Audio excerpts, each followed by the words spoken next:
ಮತ್ತು ಅರ್ಜುನ್ ಜನ್ಯವರ ಒಡನಾಟ ಹೇಳಿ. ಒಂದು 2 ಡೇಸಲ್ಲಿ ಶೂಟಿಂಗ್. ಶಿವಣ್ಣ ಅವ್ರಿಗೆ ಈ ಥರ ಆರೋಗ್ಯ ಸಮಸ್ಯೆ ಇದೆ ಅಂತ ನಂಬಲ್ಲ. ಕಣ್ಣಲ್ಲಿ ನೀರು ಹಾಕಿ ಫೋನ್ ಮಾಡಿದ್ರು. ಅಷ್ಟು ಎಮೋಷನಲ್ ಆಗಿಬಿಟ್ಟರು. ತುಂಬ ಜನ ಇದು ಹೇಳ್ಬೇಕೋ ಇಲ್ಲೋ ನನಗೆ ಗೊತ್ತಿಲ್ಲ, ಬಟ್ ತುಂಬ ಜನ ಗೊತ್ತಾಗಬೇಕಿದು. ಮಾತಿದ್ರೆ ಹೆಚ್ಚು ಕಮ್ಮಿ ಆಗಿದಂತೆ. ಅರ್ಜುನ್ ಜನ್ಯವ್ರಿಗೆ ಏನೂ ವಿಚಾರ ಅಂತೆ. ಎಷ್ಟೋ ಜನ ಹೋದ್ರಂತೆ ಅಂತೆಲ್ಲ ಸುದ್ದಿ ಮಾಡ್ತಾರೆ. ಇಮಿಡಿಯೇಟ್ ಅವ್ರಿಗೆ ಡಸ್ಟ್ ಅಲರ್ಜಿ ಆಗ್ಬಿಡ್ತಾ ಇತ್ತು, ಇಮಿಡಿಯೇಟ್ ಜ್ವರ ಬಂದ್ಬಿಡ್ತಾ ಇತ್ತು. ಬೆಳಿಗ್ಗೆ ರಾತ್ರಿ ಮಾತ್ರೆಗಳು ತೊಗೋಬೇಕು. ಸೇಮ್ ಟೈಮಲ್ಲಿ ಅವ್ರಿಗೆ ಹಾರ್ಟ್ ಪ್ರಾಬ್ಲಮ್ ಆಗೋಯ್ತು. ಸೇಮ್ ಟೈಮಲ್ಲಿ ಅವ್ರ ಅಣ್ಣನ ಹುಷಾರು ತಪ್ಪಿಬಿಡ್ತು. ಅಯ್ಯಪ್ಪ, ನನಗೆ ಎಷ್ಟು ಅವ್ರದ್ದು ಸಿನಿಮಾ ಶೂಟಿಂಗಲ್ಲಿ ಕೂಡ ಆ ಸಿನಿಮಾಗೆ ತೊಂದರೆ ಆಗಬಾರ್ದು ಅಂತ ಅಲ್ಲಿ ಇಡೀ ಸ್ಟುಡಿಯೋ ಸೆಟಪ್ನ ಚಿಕ್ಕದಾಗಿ ಮಾಡಿಕೊಂಡು ಅಲ್ಲಿಂದ ಅವ್ರು ಸಾಂಗ್ನ ಕಳಿಸ್ತಾರೆ. ಶಿವಣ್ಣನಿಗೆ ಕಾಲು ಬರಬಾರ್ದಲ್ವ, ಅವ್ರು ಶಿವಣ್ಣನ ಬಗ್ಗೆ ವಿಪರೀತವಾದಂತಹ ಪ್ರೀತಿ ಅವ್ರಿಗೆ.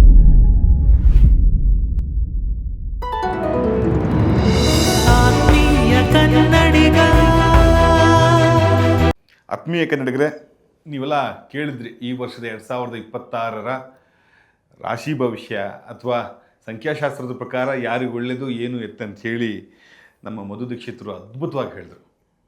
ಆದರೆ ನನಗಿರೋ ಕುತೂಹಲನೇ ಬೇರೆ. ಆ್ಯಕ್ಚುಲಿ ಗುರುಗಳೇ, ನಿಮ್ಮನ್ನು ನಾನು ಫಸ್ಟ್ ಫೈಂಡ್ ಔಟ್ ಮಾಡಿದ್ದು ಒಬ್ಬ ಸಿನಿಮಾ ರಿಪೋರ್ಟ್ರಾಗಿ.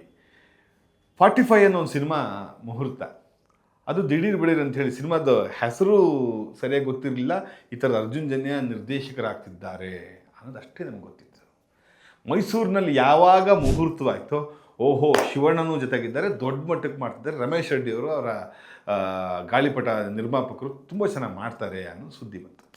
ಆಗ ಹಿಂಗೆ ಓದ್ತಾ ಅಂತ ಕ್ಲಾಪ್ ಮಾಡಿದವ್ರು ಯಾರು, ಸಿನಿಮಾದ ಮೊದಲ ಶಾಟ್ಗೆ ಕ್ಯಾಮ್ರಾ ರೋಲ್ ಮಾಡಿದವ್ರು ಯಾರು ಅಂತ. ಆಗ ನಿಮ್ಮ ಹೆಸರು ನಾನು ಓದ್ದೆ. ಓಹೋ, ಆಗ ಅಂದ್ಕೊಂಡೆ ನಾನು, ಶಂಕರಾಚಾರ್ಯರ ದೊಡ್ಡ ಭಕ್ತರು, ಆಧ್ಯಾತ್ಮದಲ್ಲಿ ತುಂಬಾ ವಿಚಾರವಾದಿಗಳಾಗಿರ್ತಾರೆ, ಅದ್ರ ಬಗ್ಗೆ ತುಂಬಾ ಯೋಚನೆ ಮಾಡ್ತಿರೋಂಥ ಅರ್ಜುನ್ ಜನ್ಯವರು ನಿಮ್ಮನ್ನು ಕಂಡಿರ್ತಾರೆ, ಅದಕ್ಕೆ ಮಾಡಿಸಿರ್ತಾರೆ ಅಂತ. ಆಗ ನಿಮ್ಮನ್ನು ನಾನು ಕರೆಕ್ಟಾಗಿ ಗೂಗಲ್ ಸರ್ಚ್ ಮಾಡಿದಾಗ ಒಂದೊಂದೇ ಹಂತವಾಗಿ ನನಗೆ ಗೊತ್ತಾಗ್ತಾ ಹೋಯಿತು. 45 ಅದ್ದೂರಿಯಾಗಿ ಸಿನಿಮಾ ಮೂಡಿ ಬಂದಿದೆ. 3 ವರ್ಷದ ಶ್ರಮ, ಅವರ ಕ್ರಮ, ಒಂದು ಸಿನಿಮಾಗಾಗಿ 3 ವರ್ಷ ಕೆಲಸ ಮಾಡೋದು, ಅಷ್ಟೆಲ್ಲ ಬ್ಯುಸಿಯಾಗಿರೋ ಮನುಷ್ಯನಿಗೆ ಅಷ್ಟೆಲ್ಲ ಟೆನ್ಷನ್ ಯಾಕೆ ಅಂತೆಲ್ಲ ನಮ್ಗೆ ಅನಿಸ್ತಾ ಇತ್ತು. Arjun Janya happening music director, ಹೌದು ಹ್ಯಾಪನಿಂಗ್. ಆದರೆ ಆ ಒಂದು ಸಿನಿಮಾ ಮಾಡಬೇಕು ಅನ್ನೋ ಉದ್ದೇಶ, ಅವರಿಗೆ ಅದು ಒಳಗೆ ಬಂದ ಉದ್ದೇಶ, ಎಲ್ಲದಕ್ಕೂ ನೀವು ಪ್ರತ್ಯಕ್ಷ ಮತ್ತು ಪರೋಕ್ಷ ಕಂಡಿರೋರು, ನೋಡಿರೋರು, ಪ್ರತಿ ಹಂತವಾಗೂ ನೀವು ತಿಳ್ಕೊಂಡಿದ್ದೀರಿ.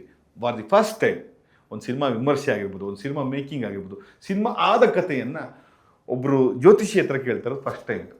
ನನಗೊಂದು ದೊಡ್ಡ ಒಂದು ಏನು ಗುರುದು ಈ ಥರದೊಂದು ಆಗತ್ತಾ ಅಂತ. 45 ಬಹುಭಾಷೆಯಲ್ಲಿ ಈಗಾಗಲೇ ಅದ್ದೂರಿಯಾಗಿ ತೆರೆ ಕಾಣ್ತಾ ಇದೆ. 45ರ ರಹಸ್ಯ ಅದಾಗಿದ್ದು ಹೇಗೆ? ನಿಮಗೂ ಮತ್ತು ಅರ್ಜುನ್ ಜನ್ಯವರ ಒಡನಾಟ ಹೇಳಿ. ನಂದು ಅರ್ಜುನ್ ಜನ್ಯವರು ಆಕಸ್ಮಿಕ ಭೇಟಿ. ಹಿಂಗೆ ಒಂದು ಮನೆ ವಿಚಾರ, ವಾಸ್ತು ವಿಷಯ, ಮನೆ ಒಂದಷ್ಟು ಆಲ್ಟ್ರೇಷನ್ನು, ಬದಲಾವಣೆ, ಈ ಥರ ಶುರುವಾಗಿದ್ದು ನಮ್ಮದು ಅವ್ರದ್ದು ಸ್ನೇಹ. ನಿಜವಾಗಿಯೂ ಅರ್ಜುನ್ ಜನ್ಯವರು ಕೇವಲ ಮ್ಯೂಸಿಷಿಯನ್ ಅಲ್ಲ, ಅವರು ದೊಡ್ಡ ಆಧ್ಯಾತ್ಮ ಚಿಂತಕ. ಅವರಲ್ಲಿ ತುಂಬ ಆಧ್ಯಾತ್ಮ ವಿಷಯಗಳಿದೆ. ನಾನು ಅವರು ಗಂಟೆಗಳ ಕಾಲ ಮಾತಾಡಿದ್ದೀವಿ ಈ ವಿಷಯಗಳ ಬಗ್ಗೆ. ಮತ್ತು ತುಂಬ ಡೌನ್ ಟು ಅರ್ತು, ತುಂಬ ಸಿಂಪ್ಲಿಸಿಟಿ. ಅವ್ರಿಗೆ ವಿಶೇಷವಾಗಿ ದೈವಭಕ್ತಿ, ಸಿಕ್ಕಾಬಟ್ಟೆ ದೈವಭಕ್ತಿ. ಅವ್ರಿಗೆ ಅವ್ರ ತಂದೆಯವ್ರನ್ನ ಮತ್ತು ಅವರ ಬ್ರದರ್ ಕಂಡ್ರೆ ವಿಪರೀತವಾದಂಥ ಒಂದು ಪ್ರೀತಿ. ಅದ್ರ ಇದ್ರಲ್ಲಿ ಹಾಕಿದ್ರು ಸರ್, ಸ್ಟಾರ್ಟಿಂಗ್ ಕಾರ್ಡಲ್ಲಿ ಹಾಕಿದ್ರು, ಅವ್ರ ತಂದೆಯವ್ರದ್ದು, ಅವ್ರ ಅಣ್ಣವ್ರದ್ದು ಎಲ್ಲ ಹಾಕಿದ್ರು. ಅವ್ರ ಮೇಲೆ ವಿಪರೀತವಾದ ಪ್ರೀತಿ. ಇಷ್ಟು ಈ ಕೊರೋನಾದಿಂದ ಎಷ್ಟೋ ಕಥೆಗಳು ಉಟ್ಕೊಬಿಟ್ಟಿದೆ. ಈ ಕೊರೋನಾ ಟೈಮಲ್ಲಿ ಅರ್ಜುನ್ ಜನ್ಯವ್ರಿಗೂ ಹುಷಾರು ತಪ್ಪುತ್ತೆ, ಜ್ವರ ಬರ್ತದೆ, ಒಂದು ಸ್ವಲ್ಪ ನೀವು ನೋಡಿರ್ತೀರ, ಹೃದಯಕ್ಕೆ ಸಂಬಂಧಪಟ್ಟಂಥ ಒಂದಷ್ಟು ಪ್ರಾಬ್ಲಮ್ ಆಗುತ್ತೆ. ಸೇಮ್ ಟೈಮಲ್ಲಿ ಅವ್ರ ಬ್ರದರ್ನ ಕಳ್ಕೊತಾರೆ ಅವರು.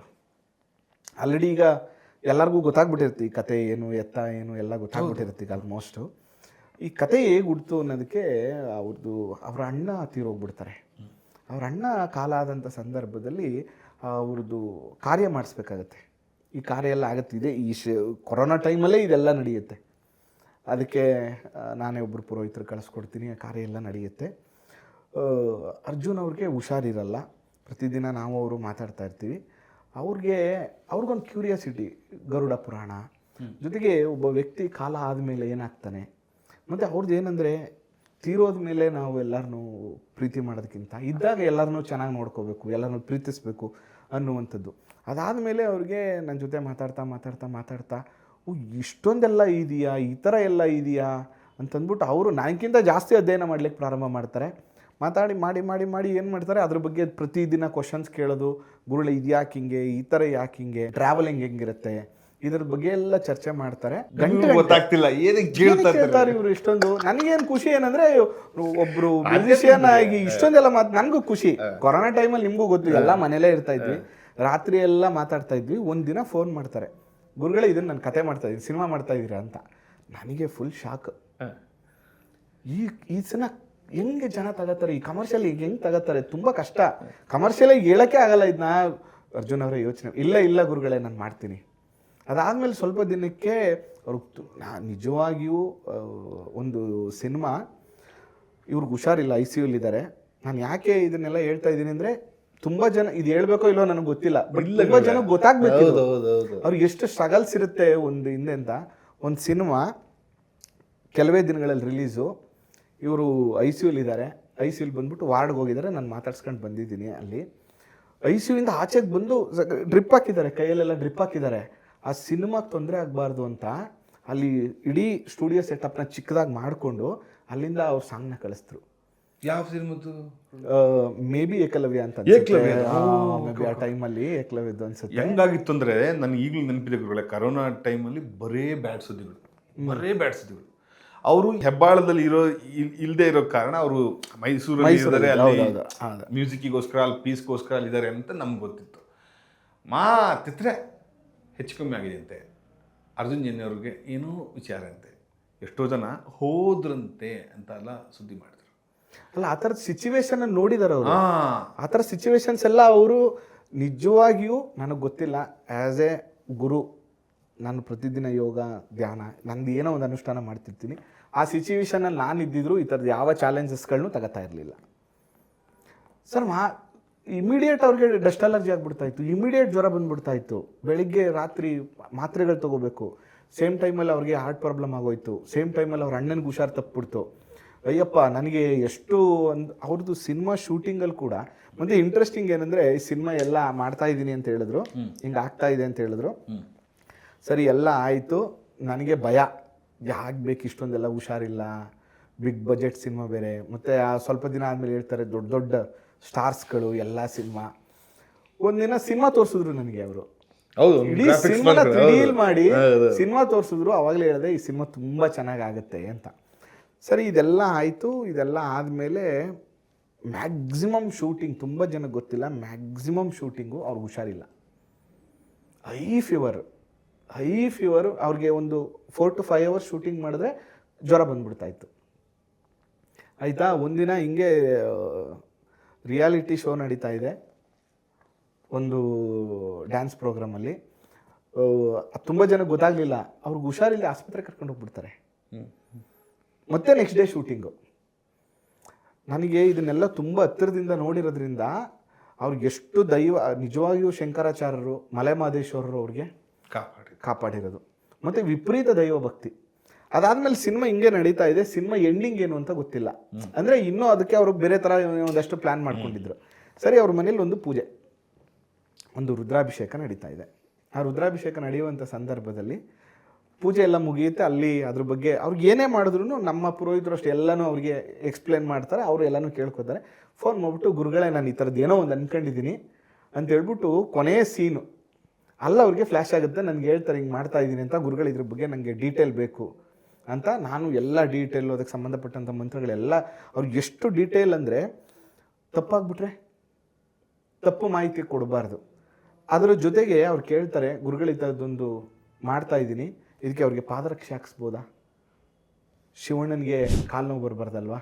ಅವ್ರು ಶಿವಣ್ಣನ ಬಗ್ಗೆ ವಿಪರೀತವಾದಂತಹ ಪ್ರೀತಿ ಅವ್ರಿಗೆ. ಶಿವಣ್ಣವರು ಉಪೇಂದ್ರ ಅವ್ರನ್ನೆಲ್ಲ, ರಾಜ್ಬಿ ಶೆಟ್ಟಿ ಅವ್ರನ್ನೆಲ್ಲ ಭೇಟಿ ಮಾಡೋ ಒಂದು, ನನಗೂ ಯೋಗ ಕೂಡ ಬರುತ್ತೆ ಅಂತ ದೊಡ್ಡ ವ್ಯಕ್ತಿಗಳನ್ನೆಲ್ಲ ನಾವು ಹತ್ತಿರದಿಂದ ಮಾತಾಡ್ಸೋದೇ ಒಂದು ಖುಷಿ. ಅಷ್ಟು ಕೇರ್ ಮಾಡ್ತಾರೆ. ಸಿನಿಮಾದು ಎಂಡಿಂಗ್ ಏನು ಅಂತ ಆಯಿತು. ಒಂದು ಫೈನ್ ಡೇ ನನಗೆ ಫೋನ್ ಮಾಡ್ತಾರೆ. ಏನಂತ, ಗುರುಗಳೇ ಇನ್ನೊಂದು 2 daysಲ್ಲಿ ಶೂಟಿಂಗು, ಶಿವಣ್ಣ ಅವ್ರಿಗೆ ಈ ಥರ ಆರೋಗ್ಯ ಸಮಸ್ಯೆ ಇದೆ ಅಂತ. ನೀವು ನಂಬಲ್ಲ, ಕಣ್ಣಲ್ಲಿ ನೀರಾಗ್ತಾ ಫೋನ್ ಮಾಡಿದ್ರು ನಂಗೆ ಅವರು. ಅಷ್ಟು ಎಮೋಷನಲ್ ಆಗ್ಬಿಟ್ಟವ್ರು ಅವರು. ನನಗೆ ಏನು ಹೇಳಬೇಕು, ಏನು ಹೇಳ್ತೀರಾ ಆ ಟೈಮಲ್ಲಿ. ಅದಾದಮೇಲೆ ಆವತ್ತೊಂದು ದಿನ ಶಿವಣ್ಣವರು, ಇಲ್ಲಪ್ಪ ನಾನು ಹೋಗೋಕ್ಕಿಂತ ಮುಂಚೆ ಶೂಟಿಂಗ್ ಮುಗಿಸ್ಬಿಟ್ಟು ಬರ್ತೀನಿ ಅಂತಾರೆ. ನೀವು ನಂಬಲ್ಲ, ಇಡೀ ಸಿನಿಮಾ ಟ್ರಾವೆಲಿಂಗಲ್ಲಿ ಇದೊಂದು ಗರುಡ ಪುರಾಣ ಬೇಸ್ ಸಿನಿಮಾ ಇರೋದ್ರಿಂದ ಯಾರಿಗೂ ತೊಂದರೆ ಆಗಬಾರ್ದು ಅಂತ ಗುರುಗಳೇ ಪ್ರತಿದಿನ ನೀವು ಪೂಜೆ ಮಾಡುವಾಗ ಎಲ್ಲರ ಹೆಸರಲ್ಲೂ ಸಂಕಲ್ಪ ಮಾಡಿ.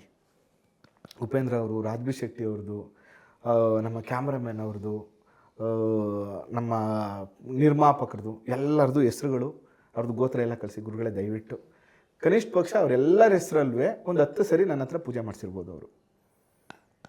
ಇದನ್ನು ಯಾರು ಗೊತ್ತೇ ಇರಲ್ಲ, ಇದು ಯಾರೋ ಪ್ರೊಡ್ಯೂಸರು ಯಾರೋ ಯಾವ ಸಿನಿಮಾ ಮುಗಿದ್ರೆ ಸಾಕು ಅನ್ನೋದಿರುತ್ತೆ, ಮಾಡ್ತೀವಿ ಅಂತ.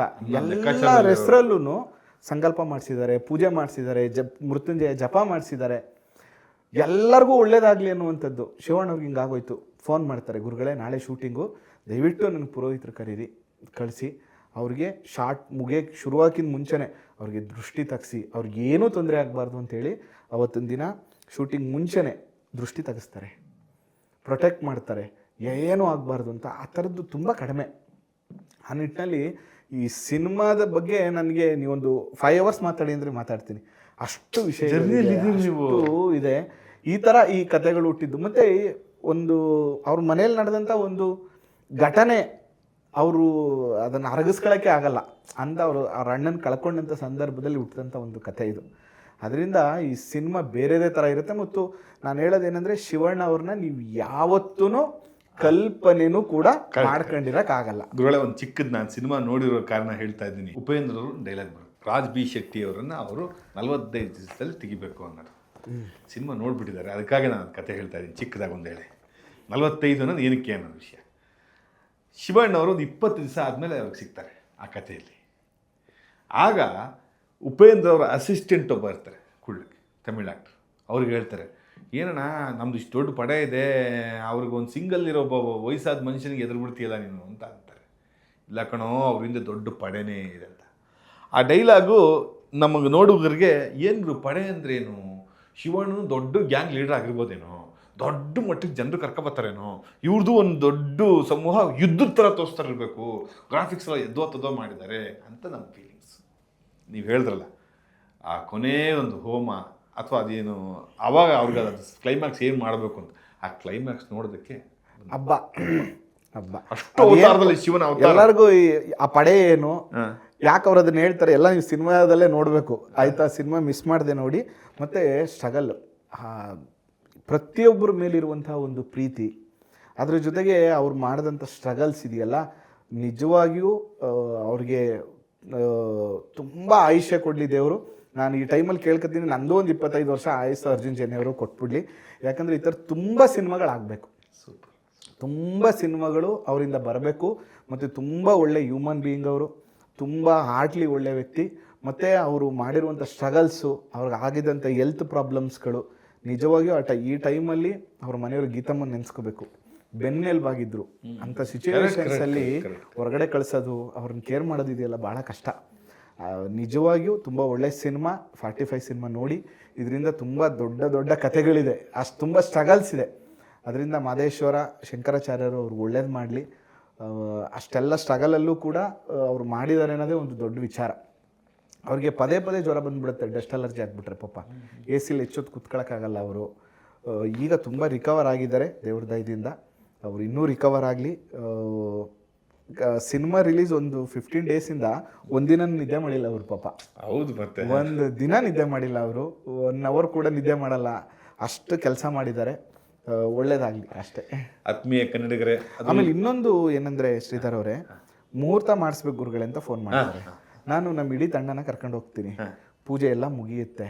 ನಾನು ಸುಮ್ಮನೆ ನನಗೆ ರಾಜ್ಬಿ ಶೆಟ್ಟಿ ಅವರು, ಅರ್ಜುನ್ ಅವರು, ಶಿವಣ್ಣ ಅವರು ಇವ್ರನ್ನೆಲ್ಲ ನೋಡ್ಕೊಂಡು ಖುಷಿ ಪಡ್ತಾ ಇದ್ದೀನಿ. ಹತ್ತಿರದಲ್ಲಿ ನಿಂತ್ಕೊಂಡು ಅವ್ರನ್ನೆಲ್ಲ ನೋಡೋದೇ ಒಂದು ಸಂತೋಷ, ಕಣ್ ತುಂಬ್ಕೊತಾ ಇದ್ದೀನಿ. ಸಡನ್ನಾಗಿ ಗುರುಗಳು ಸ್ವಿಚ್ ಆನ್ ಮಾಡ್ತಾರೆ ಅಂತ ನನಗೆ ಫುಲ್ ಶಾಕು. ನಾನು ಯಾರೋ 3ನೇ ವ್ಯಕ್ತಿ ಅಥವಾ ಒಂದು ವಾಸ್ತು ಕನ್ಸಲ್ಟೆಂಟ್ 10 ಜನದಲ್ಲಿ ನಾನೊಬ್ಬ. ನನ್ನನ್ನು ಗುರುಗಳ ಥರ ಬಂದರೆ ಗುರುಗಳೇ ಬನ್ನಿ ಗುರುಗಳೇ ಗುರುಗಳು ಕಾಣಿಕೆ ಕೊಡ್ರಪ್ಪ ಅಂತ ಕಳಿಸ್ಬೋದಿತ್ತು. ಆದರೆ ನನ್ನ ಕೈಲಿ ಒಂದು ಸ್ವಿಚ್ ಆನ್ ಮಾಡೋಂಥದ್ದು ಮಾಡ್ತಾರೆ ಅಂದರೆ ಅವ್ರದ್ದು ಎಷ್ಟು ದೊಡ್ಡ ವ್ಯಕ್ತಿತ್ವ. ಅದಕ್ಕೆ ನೀವು ಹೇಳಿದ್ರಲ್ಲ ಸ್ವಿಚ್ ಆನ್ ಮಾಡಿದಾಗ ಗೊತ್ತಾಯ್ತು ಅಂತ. ಇಲ್ಲಿವರೆಗೆ ಕರ್ಕೊಂಡು ಬಂದ್ಬಿಡ್ತು. ಅಲ್ಲ, ಅದು ನಾನು ಮಾಡಿದೆ ಅನ್ನೋದಕ್ಕಿಂತ ಹೆಚ್ಚಾಗಿ ಅವ್ರ ದೊಡ್ಡ ವ್ಯಕ್ತಿತ್ವ. ಜೊತೆಗೆ ನಾವೇನು ಇಲ್ಲ, ಎಲ್ಲ ಮಾದಪ್ಪ ಮಾಡಿಸಿದ್ದಾರೆ, ಅದಾಗಿದೆ ಅಷ್ಟೇ. ಗುರು ಭಗವಂತನ ಸ್ವರೂಪದಲ್ಲಿ ಬರ್ತಾನೆ, ಕಷ್ಟದಲ್ಲಿದ್ದವರಿಗೆ ಗುರು ಸ್ವರೂಪದಲ್ಲೇ ದಾರಿ ತೋರಿಸ್ತಾನೆ. ಯಾರೋ ಒಬ್ರು ಕಾರಣ ಆಗಿರ್ತಾರೆ, ನೀವು ಅದಕ್ಕೆ ಭಾರಿ ದೊಡ್ಡ ಕಾರಣ. ಇಲ್ಲ, ನಿಜವಾಗೂ ಇಲ್ಲ. ನಾವೊಬ್ಬರು ಸಾಮಾನ್ಯರಷ್ಟೇ. ಆ ದೇವರು ಆ ಟೈಮಲ್ಲಿ ಜೊತೆಗಿರಪ್ಪ ಅಂತ ಹೇಳಿದ್ದಾರೆ ಅಷ್ಟೇ. ಎಲ್ಲ ಅವ್ರು ಮಾಡಿದಾರೆ, ನಾವು ಜೊತೆಗಿದ್ದೀವಿ. ನಾನು ಹತ್ತಿರದಿಂದ ನೋಡಿದ್ದೀನಿ ಅವ್ರ ಸ್ಟ್ರಗಲ್ಸು, ಅದಕ್ಕೋಸ್ಕರ ನಾನು ಇದನ್ನೆಲ್ಲ ಹೇಳ್ತಾ ಇದ್ದೀನಿ. Thank you. ಇದರಲ್ಲಿ ದೊಡ್ಡ ಸ್ಫೂರ್ತಿನೇ ಇದೆ. ಹಂಗಾಗಿ ಹೌದೌದೌದು, ಒಂದು ಸಿನಿಮಾ ಮಾಡೋದು ಒಂದು ಕ್ಷಣಕ್ಕೆ ಹಿಂಗೆ ನೋಡಿ ಚೆನ್ನಾಗಿಲ್ಲ ಬಿಡು ಅಂತ ಹೇಳ್ಬಿಡ್ಬೋದು. ಅದರಲ್ಲಿ ಎಷ್ಟು ಹೋಲ್ ಆ್ಯಂಡ್ ಸೋಲ್ ಇರುತ್ತೆ ಅನ್ನೋದು. ಹೌದು. ಅಯ್ಯೋ, ಆ ಹೆಲ್ತ್ ಪ್ರಾಬ್ಲಮ್ಸು, ಆ ಫೀವರು, ಆ ಆರ್ಟ್ ಪ್ರಾಬ್ಲಮ್ಸು, ಆ ಇಡೀ ಜರ್ನಿ, ಅಯ್ಯಪ್ಪ ದೊಡ್ಡ ಬಜೆಟ್ಟು, ನಿಜವಾಗಿಯೂ ದೇವ್ರು ಮಾಡಿಸ್ಕೊಂಡಿದ್ದಾನೆ ಅಷ್ಟೇ.